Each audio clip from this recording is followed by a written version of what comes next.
A partir de agora você acompanha o Estação Rio Doce, um programa da Associação Estadual de Defesa Ambiental e Social, AEDAS, a assessoria técnica independente das pessoas atingidas pelo rompimento da barragem de Fundão, no Médio Rio Doce.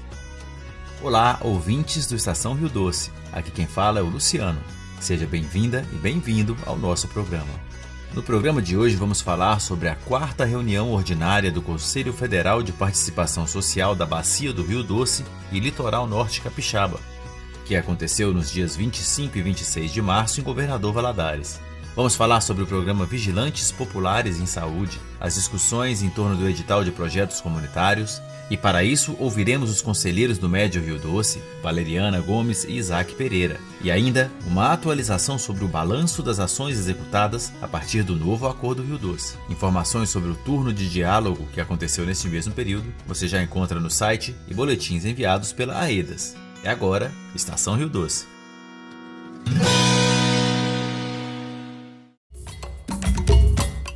Nós já falamos aqui do Conselho Federal de Participação Social da Bacia do Rio Doce e Litoral Norte Capixaba. É uma instância criada pelo novo Acordo Rio Doce, que conta com a participação de atingidos de todos os agrupamentos territoriais da bacia, desde Mariana, em Minas Gerais, a Linhares, no Espírito Santo. Esse grupo se reúne a cada 2 meses, sendo 2 encontros em Minas Gerais para cada encontro no Espírito Santo. E essa reunião em Governador Valadares foi a 4ª reunião ordinária do Conselho.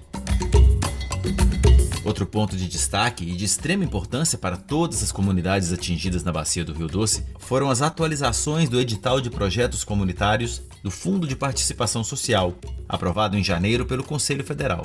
Durante o primeiro dia de reunião, a Secretaria-Geral da Presidência da República explicou o motivo do adiamento do lançamento do edital de projetos comunitários de até R$ 400 mil, os chamados projetos capilarizados.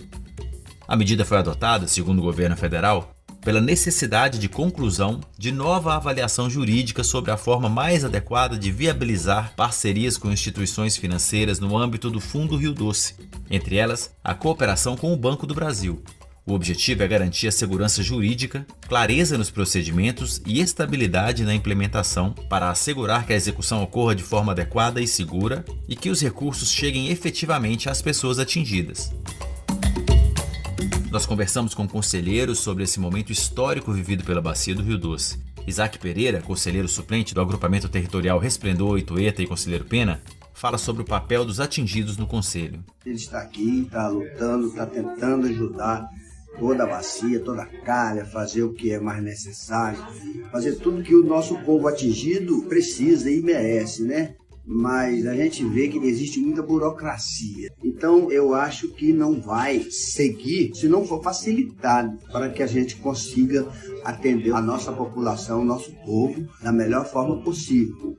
O importante é que vá chegando e vamos aperfeiçoando mais, porque são os primeiros, né? Então nós temos 20 anos ainda de projetos. Então nós podemos aperfeiçoar mais, mas tem que ter o primeiro. Então a gente começa com esses projetos que estão saindo agora para favorecer o nosso povo. E eu creio que vão sair sim. E saindo, parabéns para a população atingida e carente.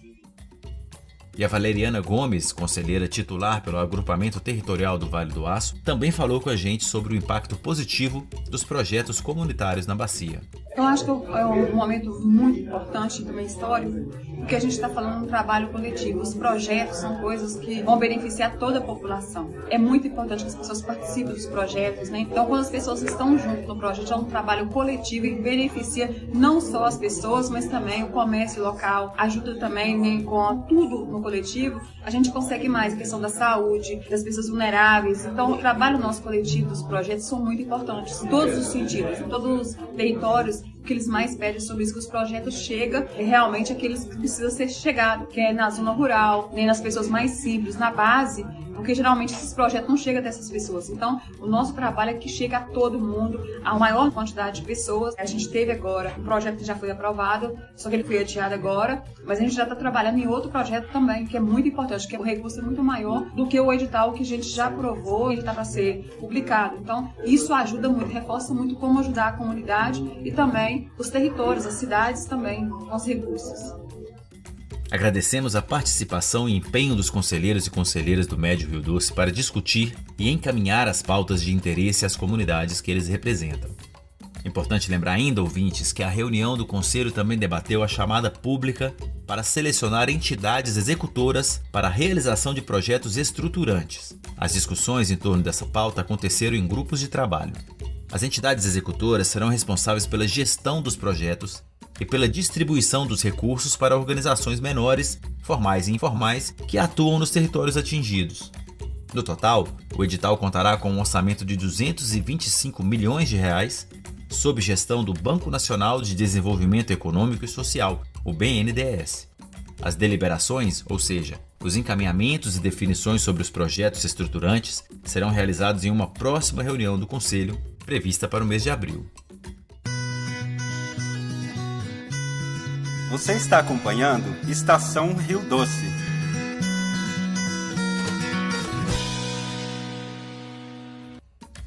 Muito bem. No primeiro dia, representantes do Ministério da Saúde fizeram uma apresentação sobre o Programa Especial de Saúde do Rio Doce, também conhecido como PES Rio Doce, previsto no anexo 8 do Acordo de Reparação. Foi apresentada a Estratégia de Educação Popular e Governança Participativa em Saúde, que traz uma virada de chave estratégica do programa. Em vez de tratar os territórios como apenas receptores das ações estatais, o PES formará cidadãos para atuarem como parceiros no processo de reparação, sejam como agentes populares em saúde ou vigilantes populares em saúde. Sérgio Rossi, gestor do Programa Especial de Saúde do Rio Doce, explicou que tanto os agentes quanto vigilantes populares em saúde serão pessoas da própria comunidade reconhecidas pelo território. Essas pessoas não substituirão os agentes comunitários de saúde, nem os agentes de combate às endemias e nem os profissionais das áreas técnicas.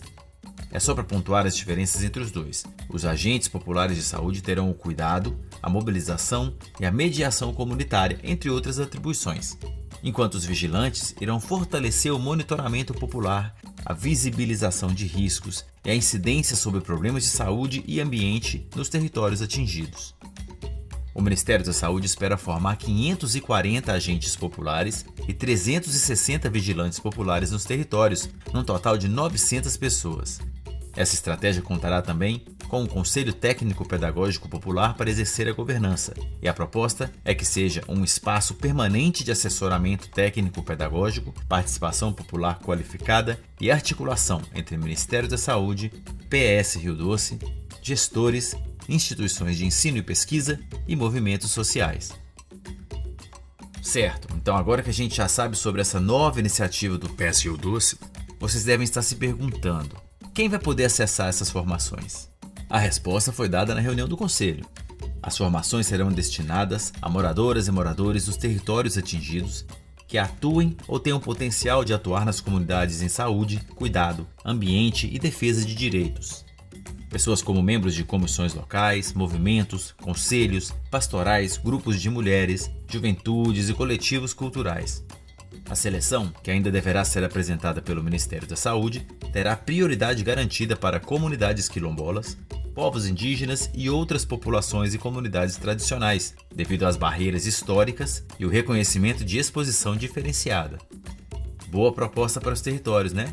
Só lembrando que essa foi apenas a apresentação da estratégia, no primeiro dia da 4ª reunião ordinária do Conselho Federal. As informações sobre editais para a participação das pessoas atingidas e interessadas ainda serão divulgadas pelo governo federal. A reunião do Conselho Federal de Participação também contou com importantes momentos de atualização do processo de reparação. Foi apresentada por Petula Ponciano Nascimento, secretária adjunta da Secretaria Especial de Articulação e Monitoramento da Casa Civil da Presidência da República, a linha do tempo da implementação do novo Acordo Rio Doce, com marcos políticos e institucionais. Além disso, foram retomados os marcos de estruturação, como o Decreto 12.412 de 2025, que regulamentou o Fundo Rio Doce e a governança, que posteriormente daria origem ao Conselho Federal. A apresentação repassou ainda todos os anexos com os valores totais, aportados e repassados de cada um deles. Dos 49 bilhões e 80 milhões de reais de responsabilidade da União, 7 bilhões e 800 milhões de reais estão sendo destinados ao anexo 3, povos indígenas, quilombolas e comunidades tradicionais, os IPCTs. 3 bilhões e 750 milhões de reais ao anexo 4, Programa de Transferência de Renda.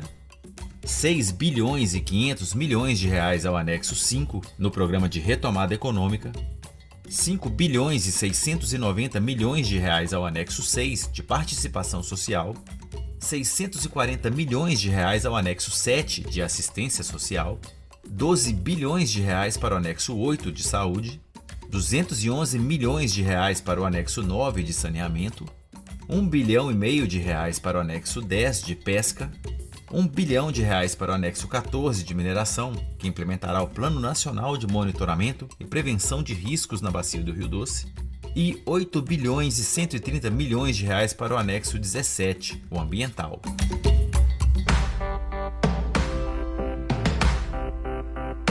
O Estação Rio Doce de hoje fica por aqui. Se você gostou desse conteúdo, compartilhe com os amigos e com a sua comunidade. O nosso programa também está disponível em nosso canal do YouTube AEDAS MG, nos grupos de atingidos e atingidas da AEDAS Médio Rio Doce e no site da AEDAS, na seção Bibliotecas do Médio Rio Doce. Para acessar, basta ir ao nosso site www.aedasmg.org/biblioteca e clicar em Médio Rio Doce. Este programa é realizado pela equipe de comunicação da AEDAS Médio Rio Doce. Direção e reportagem, Glenda Uchoa. Roteiro, locução e edição, Luciano Alvim. 10 anos de luta. Essa história não se rompe.